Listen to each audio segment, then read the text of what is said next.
Sana'y magkasundo ang mga magulang ko para maging masaya sila. Hindi nila ako sasaktan pabalik nila.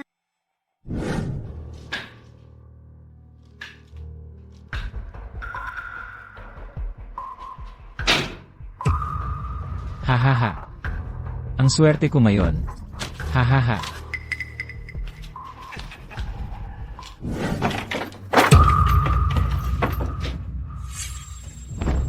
Papa, pwede mo ba akong bigyan ng 1 piso? Nagugutom ako. Puro pera lang ang alam mo. Nanalo ako ng 30,000 ngayon. Pero sinabihan nila ako na nagdaya. Ikaw ang dahilan ng lahat. Ikaw ang sumira ng swerte ko. Mag-empake ka. Bilis. Papa? Saan ka pupunta? Sumasakit ang tiyan ni Xiao Xiao. Siya ay pabigat lang. I-lock natin ang pinto. Hayaan mo siyang mamatay. Umalis. Sanyato, maghintay ka. Saan kayo pupunta, Mama at Papa? Hugag mo akong iwan, Xiao Xiao.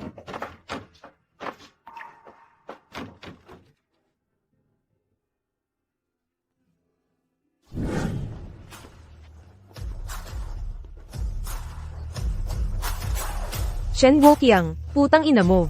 3 buwan na hindi nagbabayad ng renta. Lumabas ka.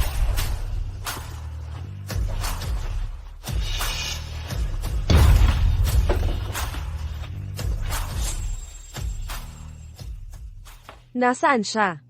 Umalis na. Isang bata lang ang naiwan. Ang hayop. Walang naiwan na kahit anong mahalaga. Tita, ang mga magulang ko ay nagpunta sa malayo. Nagpunta sa malayo. Hindi ka na gusto nila. Iniwan ka dito para bayaran ang utang. Mabuti kang tao, tita. Sisikapin kong bayaran ang renta, Xiao Xiao. Huwag mo akong paalisin, Xiao Xiao.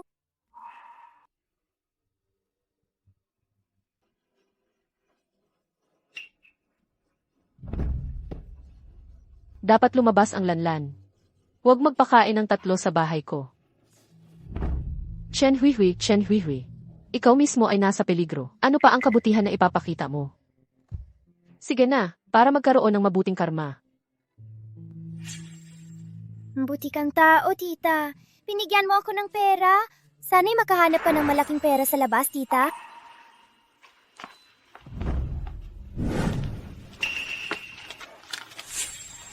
Nakahanap talaga ako ng pera.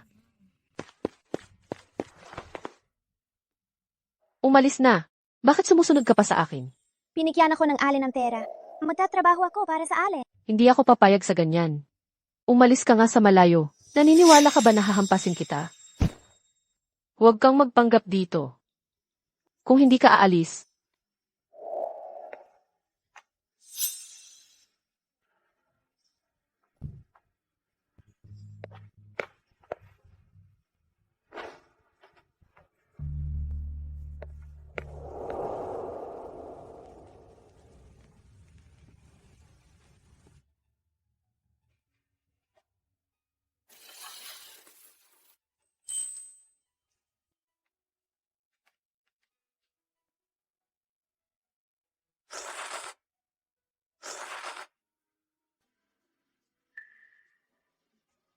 gutom na gutom ka ba?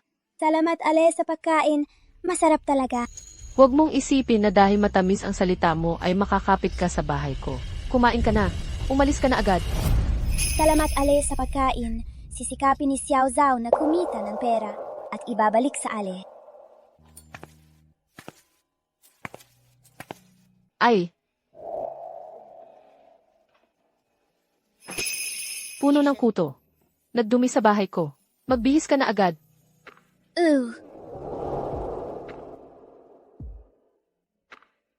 Mainit-init. Hindi pa nakapagsuot ni Xiao Xiao ng damit na ganito kainit. Salamat, ale. Tama na. Huwag kang umiyak.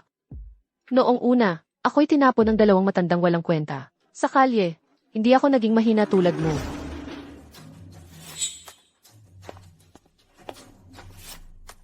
Bakit ka uminom ng sobra? Masasakit sa katawan mo. Hanggang ngayon, pinakikialaman mo pa ang mga bagay ko. Hindi sapat ang sampal noong huli. Ay! Hindi ba nagpunta ka para mangolekta ng renta? Nasaan ang pera? Tumakas si Chen Gokyang. Hindi nakuha ang pera. Kung walang pera, magbenta ka. Sinong nag-utos sa'yo na maging mapangasar? Noong nakaraan tinaga mo ang tao at nakulong. Nagdulot ng masamang reputasyon sa akin ngayon. Hindi ako makakita ng pera. Ito lahat ay utang mo sa akin. Huwag saktan ng ale! Masamang tao! Saan galing ang cute na bata? CJ. Ngayon, seryoso ako. Bibigyan kita ng leksyon.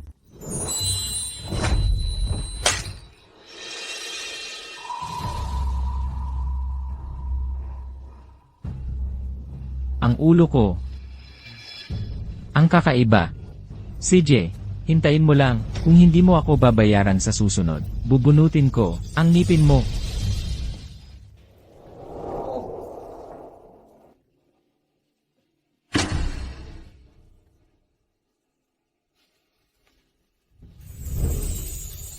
Tita, hindi masakit. Hihihipan ko ito at mawawala na ang sakit.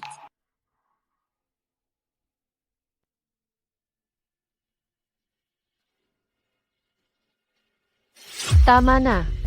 Sino ang nag-utos sa iyo na makialam? Si Lidalong ay isang asong ulol. Paano kung sakaling saktan ka niya? Binigyan ako ni tita ng pagkain. Mabait si tita. Kaya ipagtatanggol ko si tita. Ako si Chen Huihui sa buong buhay ko. Hindi ako minahal ng aking ama at ina.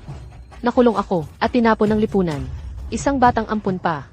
Ang nagsasabing, iingatan ako. Tama na. Mananatili ka na lang sa aking tindahan para magtrabaho. Huwag kang tamad. Kung tamad ka, ipagbibili kita. Masipak ako.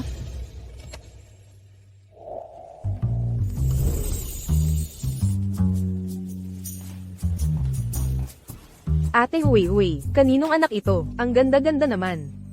Si Chen Gokyang ay tumakas. Inaalagaan ko ang kanyang anak na babae sa aking tindahan.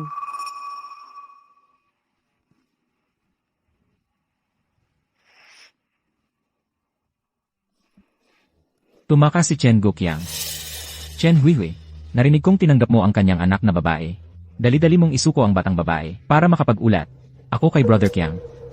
Si Chen Gokyang ang may utang sa inyo. Sa kanya kayo maningil. Anong klaseng kakayahan ang pang-aapi ng bata? Hoy, isang basura na nakulong, nagpapanggap pa ng mabait. Tita, huwag kang masaktan! Aray.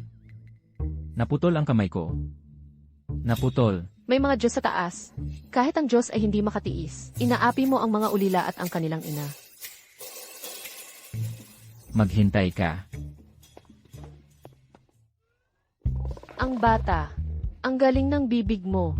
Hindi, walang talagang kakayahan. Hui, ano ang sinabi niya tungkol kay Strong? Hindi ba si Scar Strong ay bumalik? Noong nakaraan, sinaksak mo siya at nakulong. Natatakot ako na babalik siya para guluhin ka.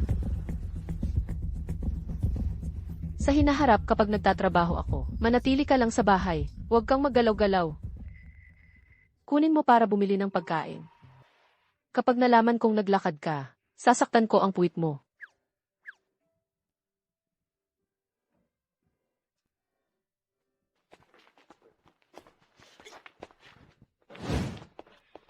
Ang masamang kapalaran ay dumating. Hindi ka na gusto ng mga magulang mo.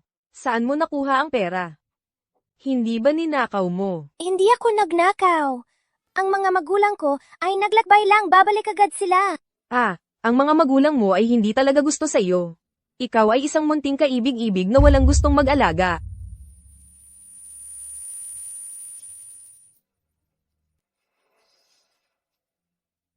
Masamang kapalaran. May ina na nagbigay ng buhay pero walang ina na nag-alaga. Ito ay binigay ng tiyahin ko. Ibalik mo ang pera. Kung magpapakumbaba ka at mag-aaral ng pagtahol ng aso, ibibigay ko ang pera sa iyo. Hindi ako aso. Hindi ako mag-aaral ng pagtahol ng aso. Hindi mo ako dapat apihin. Hoy! Kaninong bata ka ba? Ngayon pa lang, ako na ang bahala sa'yo. Para maturuan ka ng leksyon.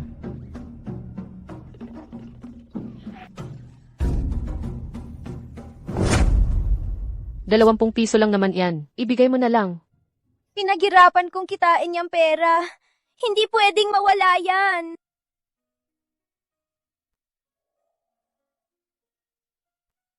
Kung mawala ang pera, pwede pa kitain ulit. Pero kung dahil sa pera, sasaktan mo ulit ang sarili mo. Ayoko na. Sa'yo. Tita, wag mo kong iwan. Susunod na ako sa'yo, tita. Tara na. Uwi na tayo.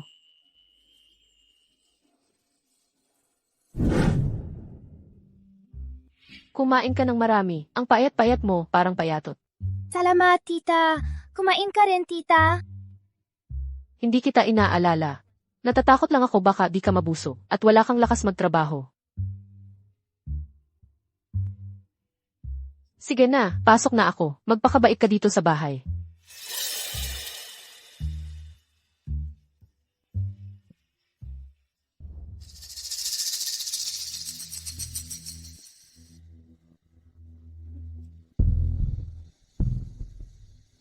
Ganito lang kaliit ang halaga. Paano ako makakabayad ng utang nito?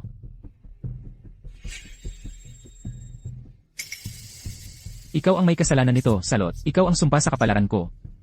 Dapat lang na ikaw ang magbayad para sa akin. Tara.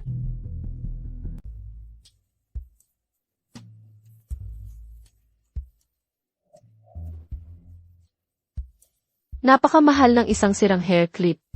Parang nanakawan ako.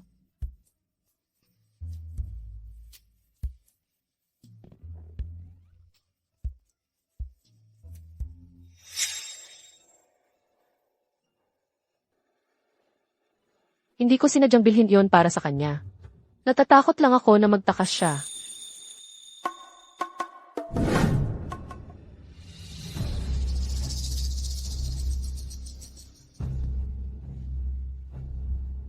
Nasaan ang Xiaozao? Siya. Isang taong walang utang na loob. Kapag gusto niyang umalis, alis siya. Ano ang hinahanap mo sa kanya? Umalis ka. Bumili ka ng alak para sa akin. Sabihin mo na, saan ba talaga pumunta ang Xiaozao? Chen Huihui. Nabaliw ka ba? Ginagamit mo ang pera ko para alagaan ang bata. Ngayon, hinaharap mo pa ako ng baril. Ang gunting na ito ay panggupit ng buhok. Panggupit din ng laman mo. Sabihin mo na kung saan talaga pumunta ang Xiaozao. Talagang baliw ang babae.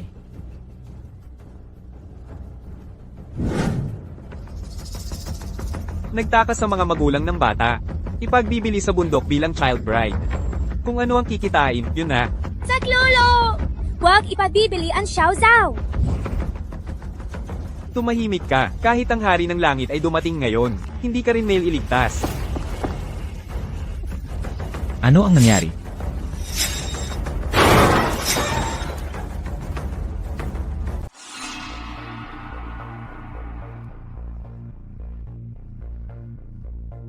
Paano ka nagmaneho? Qiang Jie. Hindi ko sinasadya. Ito, Bigla na lang nawalan ng preno. Xiaozao. Xiaozao. Xiaozao. Xiaozao. Xiaozao.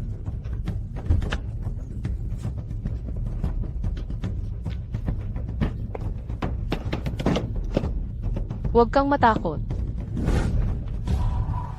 Chen Huihui. Noong panahon, sinaksak mo ang isa kong mata.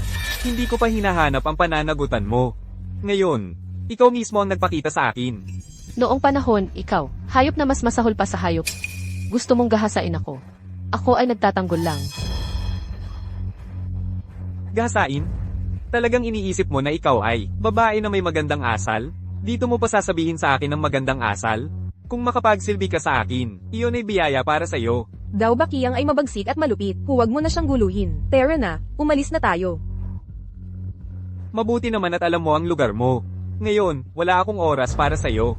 Kung magsalita ka pa, mag-ingat ka, baka gawin ko kang minasa. Xiaozao ay naroon. Hindi ko maaaring hayaan siyang dalhin ni Dao Bakyang. Kahit na Xiaozao ay naroon, ano ang magagawa? Ibibigay mo ba ang sarili mong buhay para iligtas siya? Tara na, umalis na tayo. Pakawalan mo si Xiaozao. Kung hindi, papatayin kita. Kung talagang may ganyang kakayahan ka, Matagal na sana akong pinatay. Hindi na sana ako naghintay hanggang ngayon. Bumaba ka. Xiao Zhao. Hindi ko lang hindi pakakawalan ng batang ito. Babasag ko pa ang mga kamay at paa niya. Para siya'y maging tulad ng asong kalye na nagpapalimos. Ano ang magagawa mo? Xiao Zhao, huwag kang matakot. Ako'y siguradong ililigtas ka.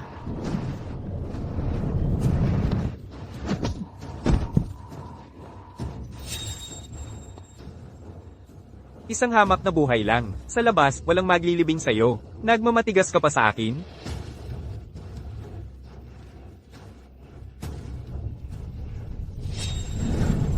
Isusuka ko. Salot! Kung may lakas ka, patayin mo ako. Kung hindi, hindi mo maaaring dalhin ang Xiao Zhao. Patayin ka? Gagasgasan ko ang mukha mo. Isusuko kita sa pinakamaruming bahay aliwan. Para libutin ng libo-libo at tapakan ng 10,000 libo. Tingnan natin kung matapang ka pa. Huwag mong saktan si tita!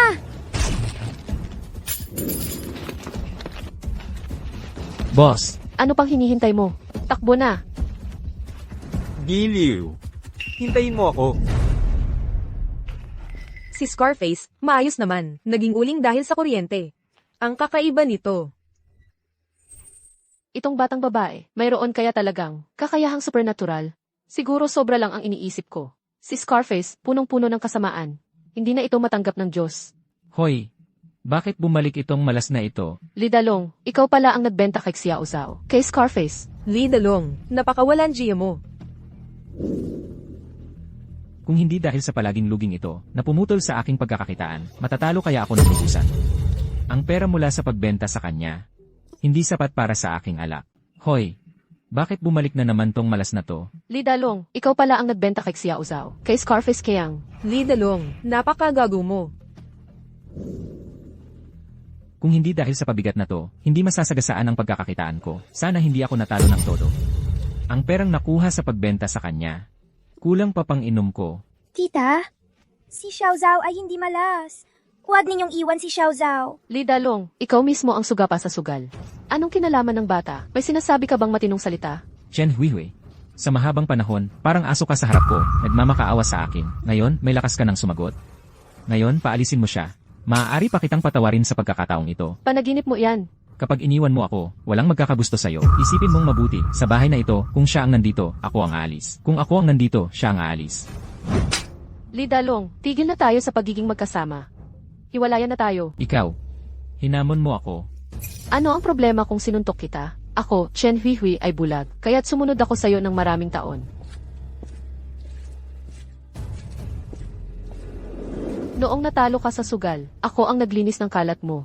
Noong nagkasakit ang tiyan mo dahil sa alak, ako ang nag-alaga sa'yo, ng buong puso. Bakit ako? Gusto mo lang suntok? Gusto mo lang mura? Hindi ba dapat mong gawin yon? Kung hindi ako ang nagpakasal sa'yo? Sa tingin mo ba, may gustong magpakasal sa'yo, sa isang dating bilanggo?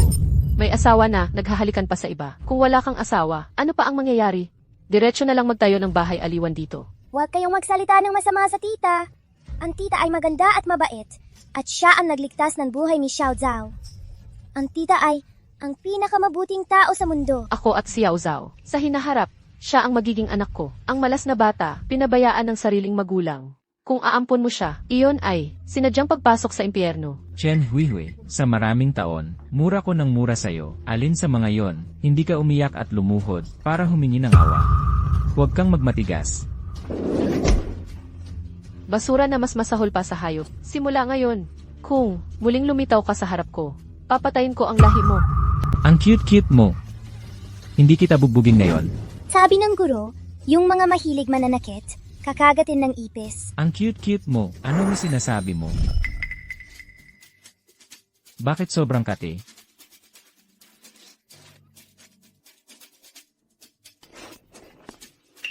Ay! Hindi ko makati. Ang cute-cute mo. Sa huli, magsisisi ka. Hihintayin kong lumuhod ka at humingi ng awa sa akin. Hoy, ang cute-cute mo. Kapag kasama mo ang isang malas, anong magandang buhay ang aasahan? Talagang pangarap lang. Hihintayin kong makita ang paghihirap ninyo. Huwag mong insultuan ang ale. Hoy, ang batang iyan. Ano na problema kung insultuhan kita? Ang cute-cute mo. Ang malas mo. Ang dila ko. Dila ko. You. Chismosa, serves you right.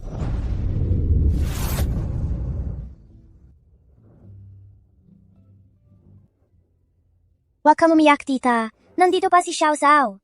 Mula ngayon, si Xiao Zhao na ang magiging pamilya mo, tita. Tama. Nandito pa rin si Xiao Zhao para sa akin. Kailangan kong magpakatatag. Sisikapin kong kumita ng malaki, tita. At ilalayo ka ni Xiao Zhao sa putikang ito. Pananalangin si Xiao Zhao para sa'yo, tita. Balang araw ikaw, tita, ang magiging pinakamayaman sa buong mundo.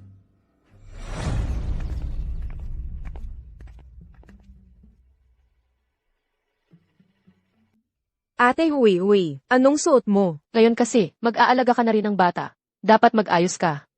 Nga pala, sa shop natin, wala pa ring customer. Kumakalat ng chismis si Lidolong. Sabi niya, may dala raw tayong malas. Kaya walang gustong magpagupit. Kung ganito ang sitwasyon, hindi na natin mababayaran ang renta. Huwag kang mag-alala, tita. Dadagsayin ng customers ang shop natin para magpagupit. Uusbong ang negosyo natin. At lalago ang kita. Magpagupit. Uunlad ang negosyo mo at dadaloy ang pera. Sige na, magpapautang na lang ako sa loan shark.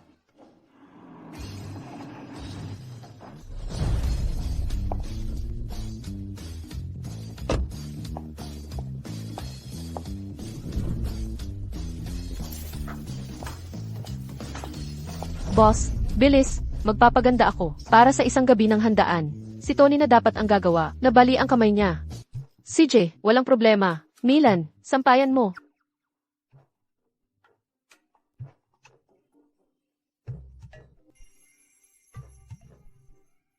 Naku, ang galing mo. Mas magaling ka pa kay Tony. Itong 50 piso, para sa'yo na. Huwag mo nang sukliin.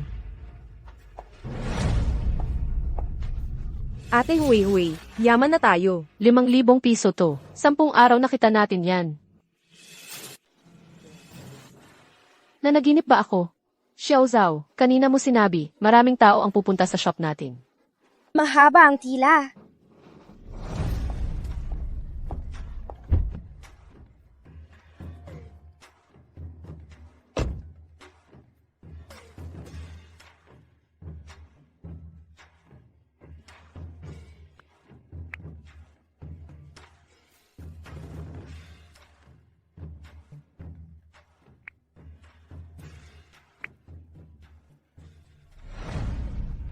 Narinig ko, may munting swerte sa shop na ito. Kapag nagpagupit ka dito, magiging swerte ka. Nga, yung batang babae kanina, umiti sa akin. Paglabas, nakapulot ng 100 piso. Maganda si tita. Yumaman si tita. Boss, gusto ko magpa-member. 6,000 piso.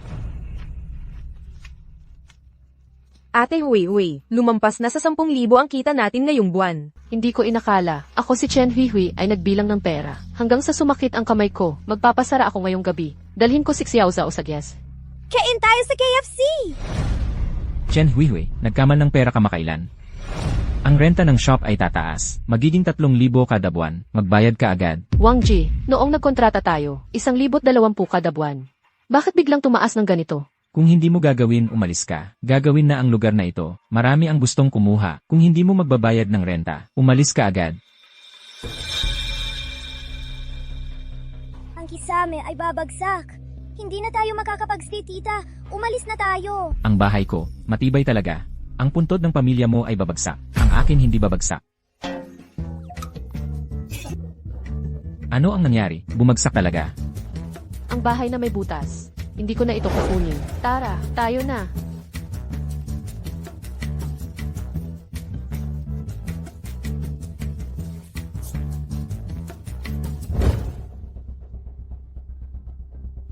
Ma'am Hui, masaya ako na bumagsak ang bahay.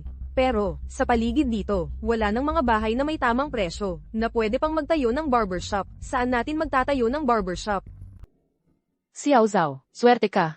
Tingnan mo nga para kay ate. Saan ba natin ilalagay ang bagong shop? Ate, sa tingin ko, maganda doon. Doon. Kilalang kilala ang avians na iyan. Sino man ang magbukas ng tindahan, sila'y magsasara. Talaga. Ate Huy, dito nga ba talaga natin bubuksan? Ang gulo-gulo. Wala man lang ilaw sa labas. Sino ang pupunta para magpagupit? Huwag na lang. Naniniwala ako kay Xiao Zhao. Ang shop natin. Dito na lang. Kung malugi sa akin ang lahat. Tara na.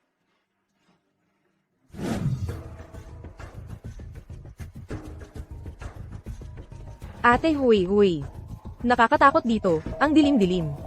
Bata lang talaga si Xiao Zhao. Hindi na lang sana tayo nakinig sa kanya. Nawawala na ba ang isip mo? Magrerenta ng bahay na multuhan para magbarberya? Para maggupit ng buhok ng multo? Hoy, mukhang gumaling na ang bunganga mo. Nagsasalita ka na naman ng kung ano-ano.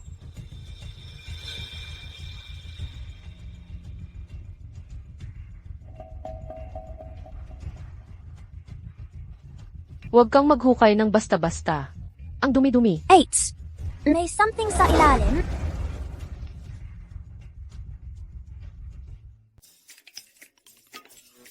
Naku, ito ay ginto. Ate Huy. Paano ito posible? Ang nagdadala ng malas, paano makakakuha ng anumang kayamanan? Ito ay talagang gintong bar. Sa mga gintong bar na ito, hindi lang magbukas ng salon, kahit ang buong kalye. Maaaring lahat. Ang ilang tao, masakit ang pagpalo sa mukha. Ikaw, ito ay pansamantalang swerte para sa iyo. May mga panahon na ikaw ay magkakaroon ng malas.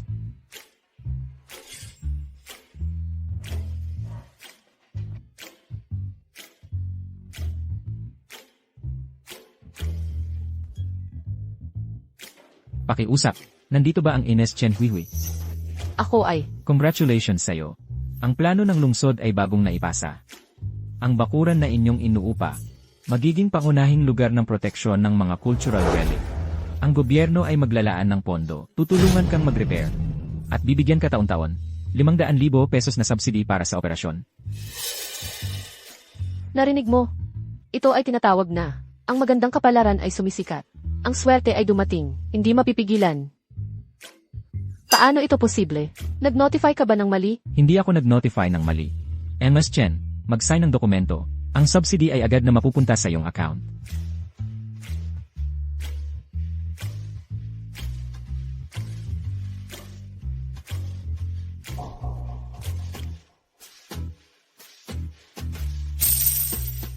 Alipay, 500,000 pesos na dumating. Pwe, hindi ako naniniwala na ang perang ito ay magtatagal sa iyong kamay.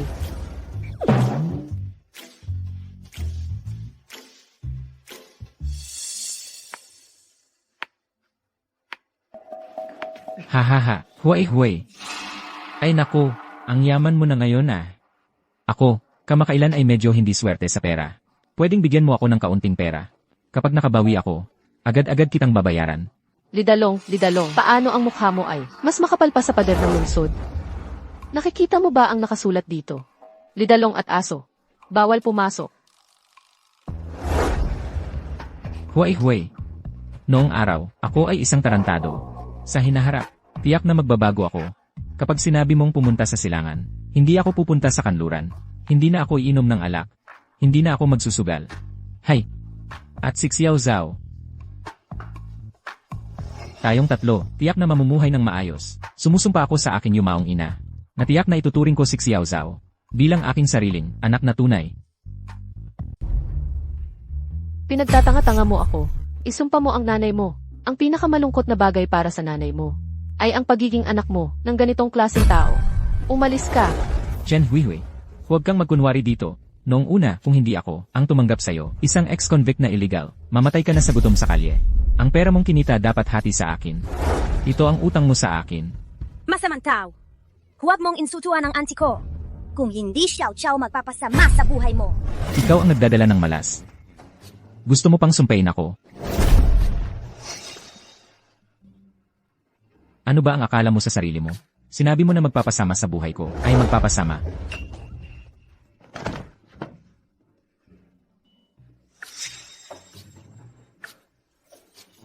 Lidalong, huwag kang magpahiya. Umalis ka ng mabilis. Ikaw ang maliit na pasakit. Maghintay ka. Hindi ako titigil sa'yo. Boss, dapat magbabago ang kapalaran ko, di ba? Ang talo ko. Wala na akong damit. Hindi dapat ganito. Dapat, malayo na ako sa malas na yon. Ang swerte ko, bakit ganito pa rin? Pwe. Hamak na tao, nag-aalaga ng anak ng iba. Hoy. Dalhin ko ang mga magulang niya. Hindi ako magtitiwala sa malas na yan, na sumusunod sa'yo. Chen Gokyang. Ang anak mong babae, kinuha ni Chen Huihui para alagaan, alam mo ba? Ang malas na yon. Kahit magutom siya ng 3, wala akong kinalaman. Huwag ako. Hindi pa alam ninyo. Chen Huihui, mayaman na ngayon. May subsidy, may treasure din. Ang pera, napakarami. Xiao Zhao ay tunay na anak na babae natin. Bakit ang ibang tao ang yumaman? Tayo, walang makuhang benepisyo. Pero, ang Chen Huihui, napakasungit. Kung sakaling hindi niya ibalik ang Xiao Zhao sa atin, ano gagawin natin? Chen Huihui ngayon sa Xiao Zhao, parang sinusunod na Diyos. Kung kunin niyo ang Xiao Zhao, kahit mawalan siya ng lahat ng ari-arian, iinatan niya ang Xiao Zhao. Sa pagkakataon na yon, ang pera darating na. Ibalik mo sa amin. Ngayon, si Chen Huihui kay Xiao Zhao, parang sinasamba na. Kung kunin niyo si Xiao Zhao, kahit mawalan siya ng lahat ng ari-arian, ipagtatanggol niya yon pagdating ng panahon. Hindi ba't pera na lang ang katapat? Munting swerte, ngitian mo rin ako, para makakuha rin ako ng konting swerte.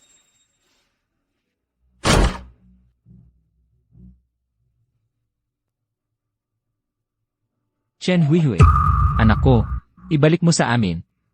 Hala, Xiao Zhao. Bakit sama-sama ka sa isang di kakilala para magpakasaya?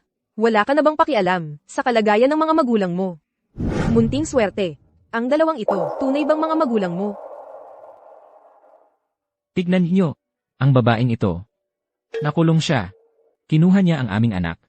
At ayaw pa kaming pahintulutang magkita. Kawawa naman kaming dalawa, naghahanap ng bata. Mauubos na ang lahat ng ari-arian namin sa paghahanap na ito. Ang babaeng ito. Ginamit pa si Xiao Zhao, kumita ng marumi. Xiao Zhao, huwag kang matakot. Nandito na si Papa. Halika, uwi na tayo. Sa hinaharap, hindi na kita pahihirapan. Hindi na kita pababayaan. Umalis ka dyan. Huwag mong hawakan si Xiao Zhao. Aray, ang binti ko, mababali na. Mamamatay tao. Ang ganda naman ng babaeng may-ari. Ang puso. Ang lupit pala. At nakulong pa siya. Mga magulang naman nila yon. Bakit hindi sila papayagang makita? Noon. Kayong dalawa. Ikinulong ninyo si Xiao Zhao sa loob ng bahay. Tapos tumakas kayo. Ngayong nakita ninyong maayos na si Xiao Zhao. Bigla kayong nagpakita ulit. Ang konsensya ninyong dalawa. Kinain na ba ng aso? Totoo ba ang sinasabi niya? O sinisiraan lang niya tayo? Hala, kami. Noong tumakas kami noon, ay para manghiram ng pera. Para sa gamot niya. Sinungaling ka! Sabi mo, malas ako. Pabigat lang. Hoy. Ikaw na bunso. Ano ba ang pinagsasasabi mo? Tumahimik ka nga. Huwag mo akong hawakan! Array, napaso ako. Ikaw, kayong dalawa. Karapat dapat sa inyo yan. Pwede ninyong tanungin ang mga kapitbahay. Sino ba ang hindi nakakaalam na itong dalawang ito ay mga suga pa sa sugal, na baliw na sa pagsusugal, kaya ibebenta pa ang anak? Totoo. Dati, araw-araw may pumupunta para maningil ng utang. Si Xiao Zhao, araw-araw, ay nagugutom at hindi nabubusog. Ngayon, dito kayo para agawin ang bata. Wala ba kayong hiya? Kawawa naman si Xiao Fangsheng. Kaysa sumama sa mga magulang na sugarol. Mas mabuti pang, kay boss na lang siya. Xiao Zhao, huwag kang sumama sa nanay at tatay mo. Hindi ka binibigyan ng pagkain at inuman ng nanay at tatay mo. Pinapahalo ka pa. Gusto kong sumama kay tita. Hoy, tinanggap mo talaga na nanay na siya ng batang to. Ako, paano nagkaanak ng ganyang walang utang na loob? Ano naman kung itinapon kita? Dapat bang hintayin kong mapahamak ako dahil sa'yo? Paano may mga magulang na ganito kasama ang puso? Hindi lang itinakwil ang anak. Sinisiraan pa ang iba, nagrereklamo pa ang masama. Ili, kahit na aming itinakwil si Xiao Zhao. Kami pa rin ang tunay niyang magulang.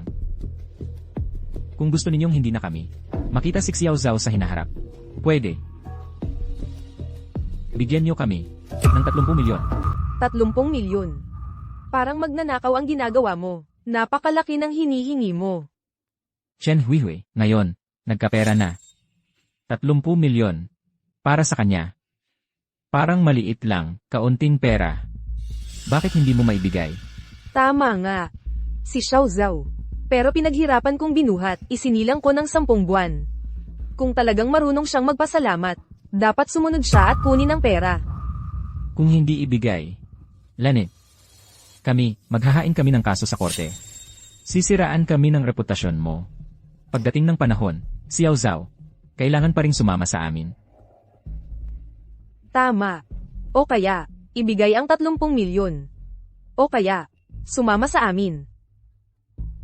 Ikaw ang magpili. CJ, pera lang ba ang gusto mo?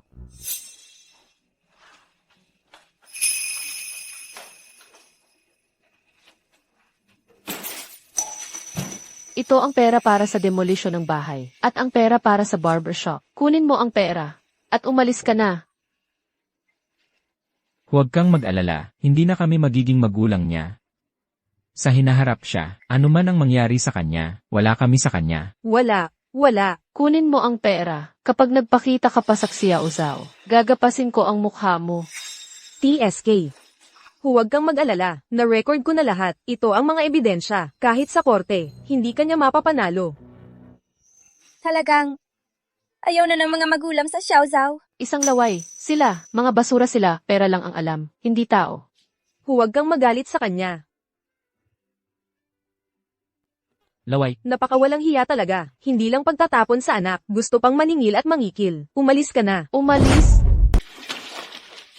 Pinaghirapan ng tita ang perang yan. Hindi natin pwedeng ibigay sa kanila. Kung mawala ang pera, pwede pakitain ulit. Pero si Xiao Zhao, iisa lang siya.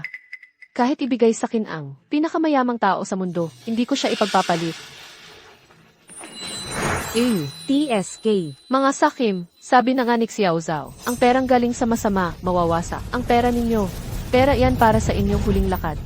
Ano ba yan? Ano ba talaga to? Napaso nga ako. Malas. anong kinakatakot mo? Basta nakuha na natin ang pera, okay na. Mga ilang milyon siguro ang laman nito. Bili ng malaking bahay at mamahaling kotse na to. Sa buong buhay natin, hindi na tayo magkukulang. Tingnan mo nga, tingnan mo. Ha, ano to? Ano to? Pera ko, paano naging pera ng patay?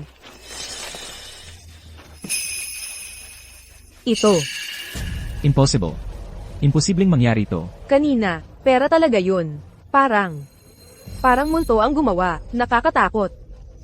Bahay ko, kotse ko, nawala ang pag-asa ko sa kinabukasan. Mga salbaha. Mahal.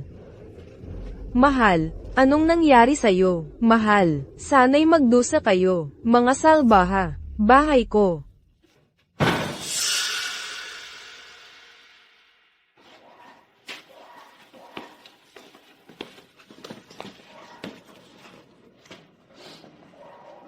Ate Huihui, ito ay, pinaghirapan namin to. Perang pinaghirapan namin hanggang mamanhid ang mga kamay. Ninakaw lahat ng mga bampirang yun.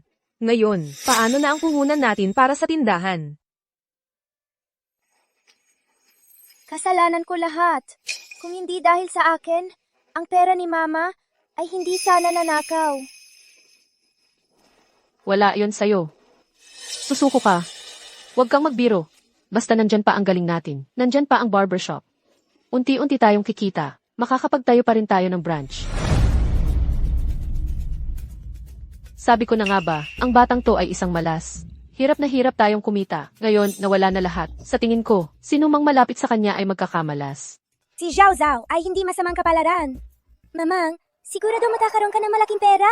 Parang gusto mong magkaroon ng problema. Ngayon, pipilitin kong magkapasa ang iyong bibig. Hanggang sa magkapasa talaga.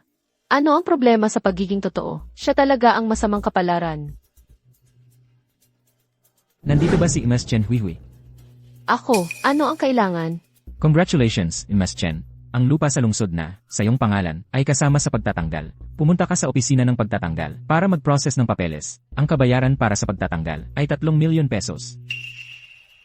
Ano? Kabayaran sa pagtatanggal 3 milyon? 3 milyon. Ate Huy, mayaman ka na ulit. Hindi. Taga sa iisang barangay kami. Hindi lang siya ang dapat matanggalan. Ang sira-sira niyang bahay ay 3 milyon. Kung ganon, ako ay 10 milyon, isang 10 milyon. Sino ang nagsabi na kayo lang ang magkakaroon ng pera? Magkakaroon din ako ng pera. Ang pagtatanggal na yon ay para lang sa pamilya ni Ernest Chen. Bakit sila lang ang tatanggalan? Ang dokumento mo ay may problema. Binigyan ka ba niya ng pabuya? Kalmahan mo. Sa pagkakataong ito, may pagpapagawa ng kalsada sa baryo. Dadaan mismo sa bahay niya. Kaya nga, siya lang ang makakatanggap ng bayad pagpapaalis. Alam ko na, Ate Huy, ito ang swerte ng munting good luck star. Espesyal na swerte, para sa kanya lang. Pwe, ang pera mo, sa lalong madaling panahon, mauubos ng bad luck star na yan. Ako at ang tita. Patuloy na magkakaroon ng swerte. Ikaw, masamang tao na mahilig magsabi ng masama, magiging malas habang buhay. Ikaw, may ina na nagluwal, pero walang inang nag-alaga, little cutie. Nagmumura ka pa sa akin, ha? Huwag na kayong magsuntukan. Wang kuway hua, nasusunog ang bahay mo. Magmadali kang umuwi para tingnan. Ano ang sinasabi mo? Niloloko mo lang ako, no? Magmadali kang umuwi para tingnan. Kung hindi ka aalis, ang bahay magiging abo na. Are, ang aking bahay. Ate Huy, ang bahay mo, pagpapaalis, nakakuha ng pera. Ang bahay niya, nasunog. Talagang ang masama, may kaparusahan. Nakakaginhawa talaga. Tita, sinabi ko, ang masamang tao magiging malas. Ate Huy, nakakuha ka ng pera sa pagpapabagsak ng bahay mo. Nasunog naman ang bahay niya. Talagang kapalit ng kasamaan ang kasamaan. Ang sarap sa pakiramdam. Tita, sabi ko na nga ba, malalagot yan ng mga masasamang tao. Ang galing-galing ng ating Xiao Zhao. Tingnan ko lang kung sino pa ang maglakas loob. Naguluhin ang ating Xiao Zhao. Tara na, isasama kita ni Mama para magbukas ng bagong tindahan. Itatayo natin ang bagong tindahan sa gitna ng lungsod. Ang pangalan ay Palad Barbershop. Ayos ba?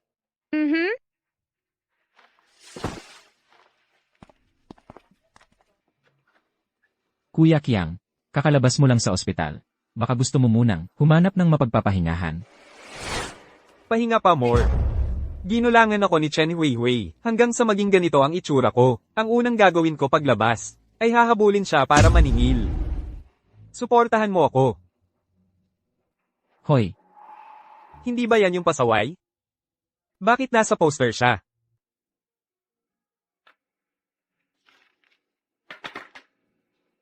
ni hindi mo nga siya kilala. Ito ay ang endorser ng barbershop ni Boss Chen. Siya nga pala ngayon, sikat na sikat siya. Ang bata ay isang munting swerte. Nakapagdadala ng magandang kapalaran. Maraming tao ang sinadyang sumakay ng eroplano para lang makita siya. Magpagupit sa kanya. Kuya Kiang, pwede nating hulihin yang batang yan. Hindi lang natin mapipilitan na isuko ni Chen Huihui ang lahat ng pera niya. Magagamit pa natin ang pagkakakilanlan niyang munting swerte para kumita tayo. Sa hinaharap, hindi na maubos ang kayamanan at karangyaan natin. Mula ngayon, ay tiyak na maginhawa na ang buhay. Tama. Ihanda ang mga gamit. Ngayong gabi, dakpin natin ang batang babae. Papaniwalain ko si Chen Huihui kung paano mawala ng lahat. Opo, Kiang Je. Gagawin namin ang lahat. Pat si Lidalong. At ang mag-asawang nagtatago sa utang. Dakpin din. Isa-isa kong pababayaran sa kanila.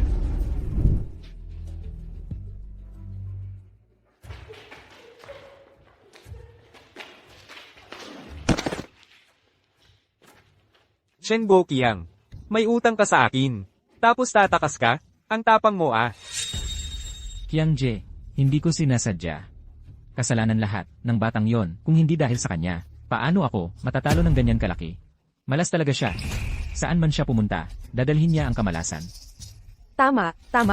Kasalanan lahat ng batang babae. Kung hindi dahil sa kanya, napabigat sa amin. Hindi kami magiging sawi. Kasalanan talaga ng batang yun. Kiang Je. Yung nag-ampon sa bata, si Chen Huihui, yumaman na. Marami na siyang pera. Sa kanya ka humingi. Kami, wala kaming pera. Tama. Huwag kayong mag-alala. Kapag nadakip ko, ang batang yun. Ang utang ninyo, sabay na natin pag-uusapan. Sige, dakpin nyo, ang batang yun.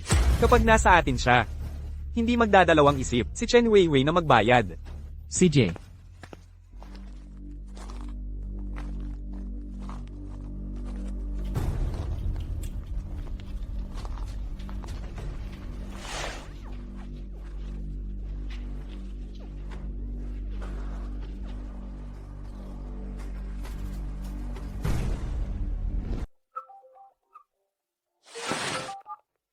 Chen Weiwei, ang bata mong babae. Nasa kamay ko, maghanda ng 3 milyon para sa ransom.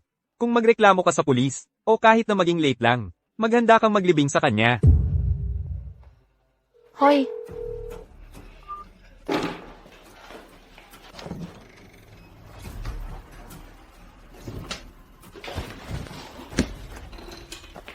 Ate Huey, anong nangyari?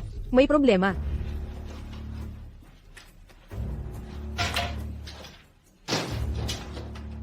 Kinidnap ni Scarface Kiang ang Xiao Zhao. 3 milyon ang ransom. Sasama ako sa iyo. Mas mabuti kung may kasama. Hindi na. Ako ang target niya. Maghintay ka dito. Kung, pagkatapos ng 1 oras hindi pa ako nakabalik, magreklamo ka sa pulis. Sige. Tara, Kuya Kiang, bakit mo ako kinidnap? Sa katawan ko, kahit isang barya wala ako. Chen Weiwei. Chen Huihui siya ngayon, ay mayaman na.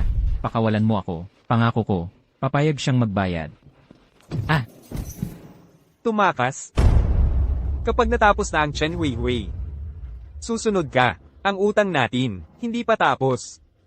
Chen Huey. Ikaw ang dahilan ng lahat, babae. Dala ko ang pera. Pakawalan mo agad ang Xiao Zhao.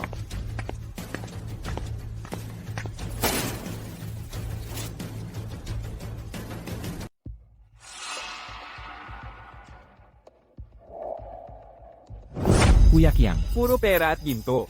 yaman na tayo. Hindi ko inakala na ikaw, isang babae na nagpapatakbo ng barberya, ay ganito kagaling kumita. Hindi ba't sinasabi nila na itong babae ay swerte mo, kaya ikukulong ko siya para araw-araw akong yumaman. Scar Kayang, naibigay ko na sayo ang pera. Wala kang palabra de honor. Ako, walang palabra de honor. Noon pa, dapat pinatay na kita. Akala mo ba, dahil nakulong ka ng ilang taon, ay matapang ka na? Ngayon, hanggal ka pa rin. Anong gusto mong gawin? Kuya Kiang, ako na ang bahala sa babaeng walang utang na loob na to. Babae lang siya, talagang. Wala siyang karapatang makipagnegosyo sa inyo. Lidalong, napakasama ng swerte ko. Nang makilala kita, lalaking walang utang na loob. Kuya Kiang, pwede rin akong tumulong. Kaya kong bantayan tong batang to. Ituring siyang parang unggoy sa zoo kapag may nagbigay ng tip ang netizens. Saka lang siya pakakainin. Gagawin naming mag-asawa. Oo. Kaming mag-asawa. Maraming paraan para pahirapan siya. Para sumunod siya sa'yo. Mga hayop ba kayo? Anak ninyo siya. Tumahimik ka. Kung hindi dahil sa batang itong malas, hindi sana kami napunta sa ganitong kalagayan. Utang niya sa amin to. Sige. Kung gusto ninyong sumama sa akin, basagin ninyo ang binti ng babaeng to para malaman niya ang kapalit ng pagsuway sa akin.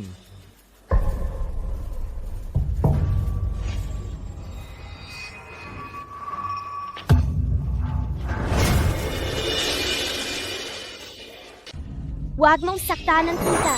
Sana malasin ang mga masasamang tao.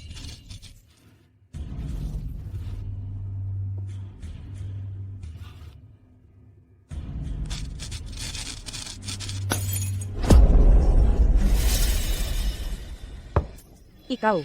Bulag ka. Bakit mo ako sinuntok? Asawa, okay lang ba? Ang eksena, parang katulad noong, Malasin ako, kakaiba. talagang kakaiba. Ano ba to? Anong takot? Isang batang hamak. Maaari pa siyang maging multo? Dali, bantayan mo siya. Gusto mong iligtas siya? Dapat mo munang daanan ako.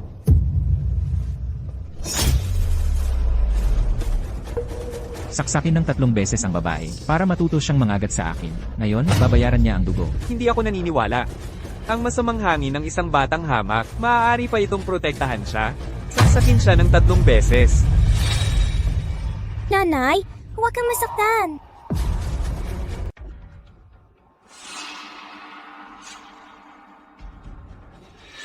Nasaan ang talam? Paano nangyari yon? Ito. Multo sa bahay na to. Tulong, tulong. Huwag kang matakot, si Yao Zhao. Nandito na si Mama para iligtas ka. Tita! Takot na takot ako. Akala ko, hindi na kita makikita. Huwag kang matakot, si Yao Zhao. Wala nang mananakit sa'yo. Huwag kang matakot. Umalis na tayo ngayon. Tumakbo ka? Ano ba? Babae ka. Ang batang babae ito. Dalhin sa Myanmar North. Hindi kayo makakaligtas magpakailanman. Bitawan mo si Ma'am. Mamatay ka. Bitawan mo si Ma'am.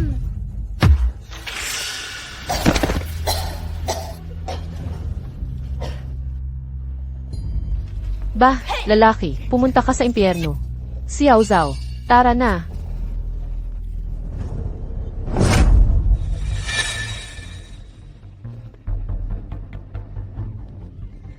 Napakaraming pera. Sapat na para sa kalahati ng buhay ko.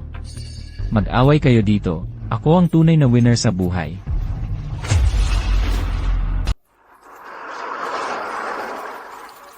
Ako.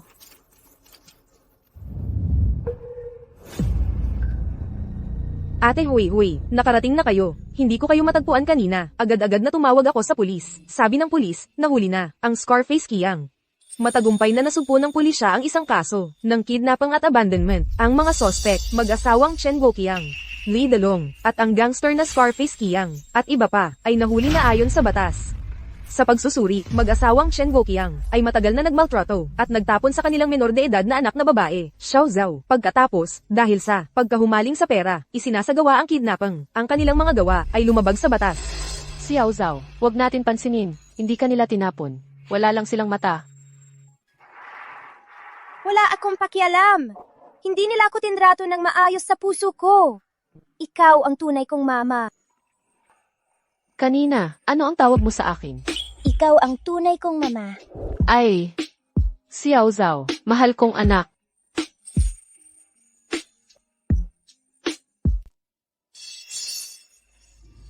Nakakalungkot talaga, ma'am. Sa wakas, natapos na ang mga pagsubok mo. Okay na. Huwag kang umiyak, mawawala ang swerte mo. Ang magandang buhay natin. Nasa hinaharap pa.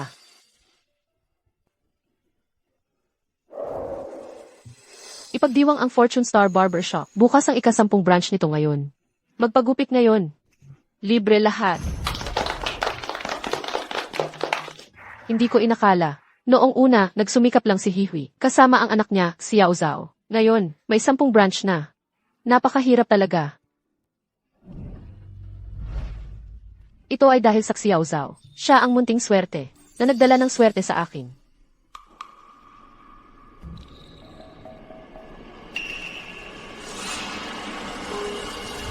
Lee Dalong, hindi ba nakakulong ka? Kakakulong ko lang. Wilhwe, alam ko na ang pagkakamali ko. Noon, nabaliktad ang isip ko. Sumama ako sa mga masamang gawa ni Chen Guoqiang. At naapektuhan ka at si Yao Zhao.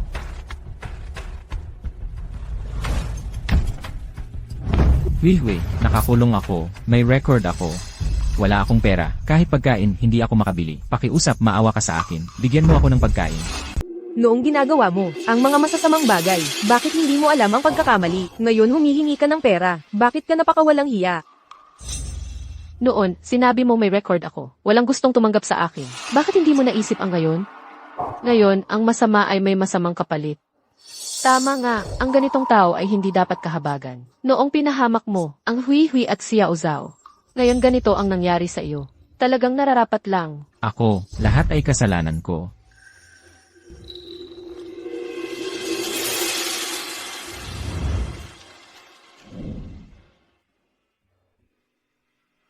Dapat talaga siyang santukan. Pinayagan lang siyang umalis. Napakadali para sa kanya. Hindi na kailangang makipag-away sa ganitong tao. Ang magandang buhay natin ay nasa hinaharap pa. Tara, mag-shopping tayo.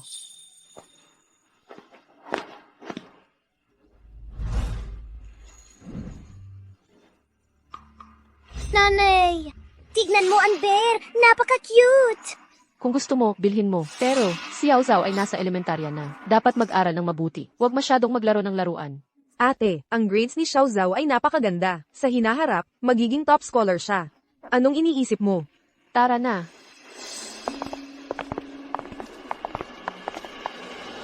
Kuya, bigyan mo ako.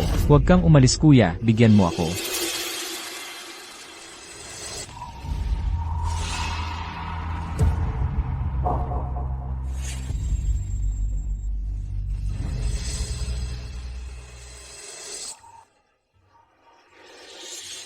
Si Yao Zhao, may nanay ka pa. Ang pamilya natin ay magiging maayos ang buhay.